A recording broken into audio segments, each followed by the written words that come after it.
সেনাপ্রধানের দিক থেকে মূল ভেটোটা ছিল যে ডক্টর মোহাম্মদ ইউনূস কেন, why not any other person. তো আমরা আমাদের জায়গায় অ্যাডামেন্ট ছিলাম, বিকজ আমরা তো 5 তারিখ রাতেই ঘোষণা দিয়ে দিয়েছি যে doctor Muhammad Yunus will be the chief adviser of the next interim government. এবং সেটা এক ধরনের বৈপ্লবিক কায়দায় আমরা ভিডিও বার্তা দিয়ে ঘোষণা দিয়ে দিয়েছি, আমরা কোনো নিয়মের কিংবা সংবিধানের তোয়াক্কা সে সময়টাই করে নেই। কিন্তু উনি বারবার বলার চেষ্টা করছিলেন যে ডক্টর মোহাম্মদ ইউনূসের নামে মামলা আছে, তিনি একজন কনভিক্টেড পার্সন। একজন কনভিক্টেড পার্সন আসলে কীভাবে হতে পারে, একটা দেশের প্রধান উপদেষ্টা হতে পারে। তো আমরা যখন এগুলো ডিবাঙ্ক করতেছিলাম কথাগুলোকে, যে এগুলো তো আওয়ামী লীগের সময়ের পলিটিক্যালি মোটিভেটেড মামলা, এই মামলা তো দেখা গেছে সবার নামে পাওয়া যাবে, আমাদের নামেও আছে।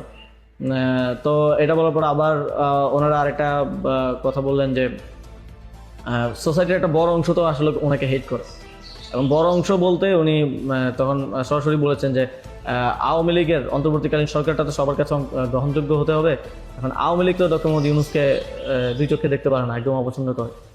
তো এখন এই আওয়ামী লীগ একটা লোককে একেবারেই দেখতে পাচ্ছে না, এবং বাংলাদেশে তো আলটিমেটলি 30-40% পিপল আওয়ামী লীগকে সাপোর্ট করে। এই 30-40% পিপলের মতামতের বিরুদ্ধে গিয়ে একটা লোককে প্রধান উপদেষ্টা করা উচিত। তো আমরা তখন বললাম আওয়ামী লীগ এমন কিছু না যেটা নিয়ে এখন আমাদের কনসার্ন হওয়া উচিত। আওয়ামী লীগকে আমরা পরাজিত করেই এই প্ল্যাটফর্মে আসছি, এখানে আমরা বসছি। আওয়ামী লীগ কি চাইলেও না চলে এটা এখন আর ম্যাটার করে না কোনোভাবেই। কিন্তু উনি বারবার এই কথাটা ঘুরে ফিরে বলতেছিলেন যে এই সরকারটা একটা নির্বাচন আয়োজন করবে, এই জন্য বিএনপি আওয়ামী লীগ সবার কাছে এই সরকারের গ্রহণযোগ্যতা থাকা প্রয়োজন। আওয়ামী লীগ তো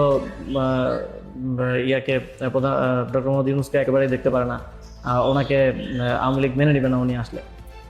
কিন্তু আমাদের কথা ছিল যে আওয়ামী লীগ তো এখন আর এই মুহূর্তে ডিসিশন মেকিংয়ে আওয়ামী লীগ ম্যাটার করে না।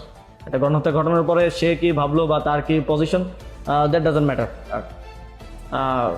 এরপরও ওনারা নানা ধরনের যুক্তি দিতে পারে, এবং শেষে 4 ঘন্টা এই বিষয়ের উপরে ডিসকাশন হয়। 4 ঘন্টা, আধা ঘন্টা হয়তো অন্যান্য ইস্যুস নিয়ে ডিসকাস হয়েছিল, বা 4 ঘন্টা প্রায় 3.5 ঘন্টা ইস্যু নিয়ে ডিসকাস হয়। তো এখানে আসছিলাম আমি, নাহিদ ভাই, মাহফুজ ভাই আর নাসির ভাই, আর বাকি আমাদের সাথে যারা ছিল তারা বাইরে অপেক্ষা করছিল।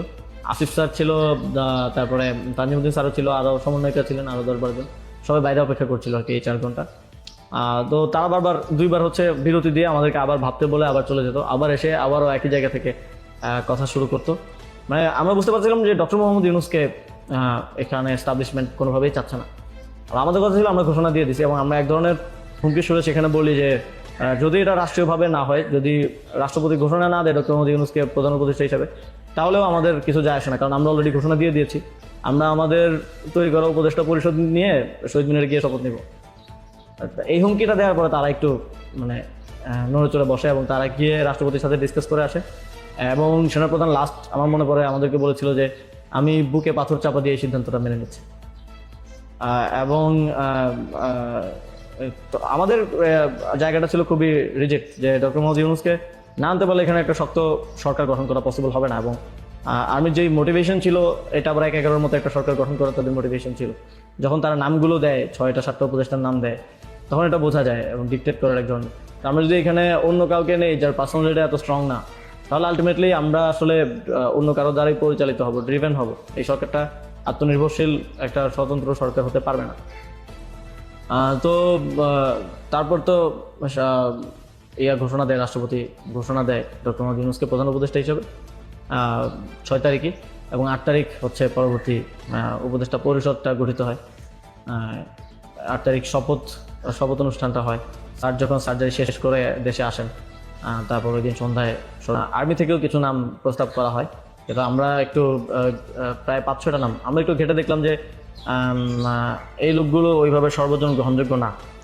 এবং আরেকটা সমস্যা হচ্ছে তাদের অনেকেরই হয় না যে সফট আওয়ামী লীগ অ্যান্ড আওয়ামী লীগের সিভিল সোসাইটি হিসেবে পরিচিত, অথবা তাদের ব্যাকগ্রাউন্ডটা একজন আর্মি অফিসিয়ালসের নাম ছিল সেখানে, এক্স আর্মি অফিসিয়ালস।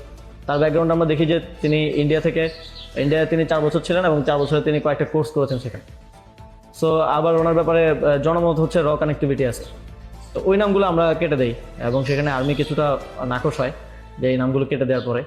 এবং ওই স্যারের সামনে রেখেই, কারণ স্যার ওই যখন লাউঞ্জে ভিভিআইপি লাউঞ্জে স্যার ছিলেন এয়ারপোর্টে, তো স্যারের সামনে রেখে আমি আর আসিফ স্যার নামগুলো কেটে দিই, যে এই নামগুলো তো আমরা দেই নাই। সেখানে আর্মি চিফও ছিলেন। তো আমাদের ইয়েটা ছিল এটাই যে আগের রাতে আমরা যেটা কথা বললাম যে এই উপদেষ্টা পরিষদে যদি আর্মির লোকজনই বেশি থাকে তাহলে তো এটা দিন শেষে আর্মি ব্যাগ আবার 111 টাইপ গভর্নমেন্টই হচ্ছে। সেই জায়গা থেকে আমরা এই নামগুলো নিতে চাইনি, তবে সেখানে আমরা যুক্তি দিয়েছি যে কারণ সবার প্রোফাইলটা যখন আমরা একটু ঘাটাঘাটি করেছি দেখেছি সবারই কোনো না কোনো প্রবলেমেটিক এলিমেন্ট সেখানে আছে। হয় তার র কানেক্টিভিটি হিসেবে জনমত আছে, মানুষের মধ্যে গুঞ্জন আছে, অথবা তার আওয়ামী লীগের সিভিল সোসাইটি হিসেবে পরিচিতি আছে। তো এই ধরনের একটা বিষয় ছিল ওই 5-6টা নামের মধ্যে, যে কারণে আমরা সবগুলো নামই প্রায় এটাতেই শুধু একটা নাম আমরা রেখেছিলাম সিএসটি উপদেষ্টা যিনি আছেন, কারণ আমাদের কাছে মনে হচ্ছে ওইটা সেন্সিটিভ জায়গা এবং দেশের এরকম একটা ট্রানজিশন টার্মাল সিচুয়েশনে যেহেতু আর্মি পুরোপুরি আমাদের পার্বত্য অঞ্চলের সমস্যাগুলো ডিল করে, তো সেখানে তাদের কথাটা রাখা উচিত। সেই জায়গা থেকে ওনার নামটা আমরা রাখি শুধু আর্মির প্রপোজাল থেকে, বাকিগুলো কেটে দেওয়া হয়। তো এভাবেই একটা এবং এছাড়া আরেকটা ইয়ে ছিল যে 6 তারিখ আর্মির সাথে আমাদের একটা বৈঠক হয়, 3 বাহিনী প্রধান তারপর রাষ্ট্রপতি, প্রায় 4 ঘন্টার একটা বৈঠক হয়, যেটার মূল কথাটা ছিল যে